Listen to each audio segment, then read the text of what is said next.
This is kind of an interesting story. It connects for me because my father was a golfer. Well, it meant a lot that he got awarded for his work in starting the Memorial Day tournament, golf tournament with Fumio Teruya. And I always remember how proud I was of him because he worked really hard to put that tournament together. So the Okinawa golf tournament that was co-founded by her dad was also perpetuated by her brother Lloyd, who ran Olomana Golf Links. And then from there to cousin Casey and her son Joey Itagaki. So her family's involvement in the Okinawa golf tournament is 4 generations deep. I covered the first Hawaii Okinawa festival at McCoy Pavilion. So it was a growing thing, you know, as HUOA was changing and growing, the Herald was there to kind of cover it. In 1996, Japanese American National Museum came to Honolulu to recruit volunteers. And that's where Arnold and Eloise met. I wish I had been there for the first look. But that's okay. I saw the other looks later on because we all worked on a project called Bento to Mixed Plate. It was exactly as it sounds. From the bento, plantation starts. How do we move that into becoming a mixed plate culture? He had to find the artifacts, he had to find photos, he had to write the script and pull it all together. The exhibit took up a lot of time, and the actual project from beginning, it opened at the Bishop Museum. It went to Janum in LA, it went to Kauai, it went to Maui at the Maui Arts and Cultural Center. Hilo was hosted by Lyman Museum, went to the Smithsonian, and then a Japanese version went to Japan. And then it made its international debut at the Okinawa Prefectural Museum, and it was well received in Okinawa. I think Smithsonian probably. Yeah, each one of them was special, but Smithsonian. I mean, the Smithsonian is the Smithsonian. And we had royal treatment. They really treated us well. So for us to have been part of that whole experience was very, very unique. Once in a lifetime kind of thing. I had already left the Herald and I was on my own, and had partnered with 2 of my writing pals to open up an office in Muiliili. When we formed the Muiliili Blind Fish Tank, we were bonded already. We work well together. We know our strengths. Yeah, I think it's important to note that her background involved accounting. She opened her own business, ran several small businesses, including the Twin Moons bookstore in Manoa. So her experience was exactly what I didn't have. I mean, I couldn't balance a checkbook. My entire life, I still can't. So we always say, I always say, I do numbers, he does words. Yeah. And beyond that, I mean, she's a real people person. Yeah.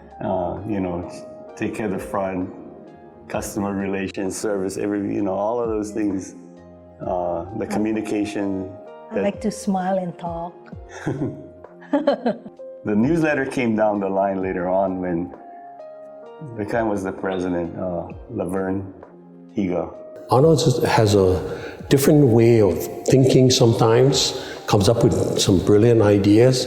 And while Arnold is the idea man, Elo is the person that puts everything together. The Uchinanchu newspaper, the way we view it is that it's a lifeline between HUOA and our membership. Yeah, we have 40,000 members. So how do we get the information out to all those people that couldn't come? And somewhere during that time period, because of the quality of the press, it was a black and white newspaper on newsprint. But that's when the idea of the annual came out. Because we would see all these beautiful pictures come in from festival, and we couldn't really convey it to its fullest. And that's how the Uchinanchu Annual came about. And to me, it's one of the most important publications that we have today because it compiles everything that we do. We had made a decision to move to Hilo based on a number of other factors. My mom's being 90 was one of them. And one of the groups I met with here was Hawaii Japanese Center. Masafumi Honda and Gladys Sonomura contacted me, and they were looking for warehouse space to store Kiyoshi Okubo's collection that was been moving around. Through the generosity of really Gladys Sonomura and Roy Sonomura and his family donated a large part of this property and the building to the Hawaii Japanese Center.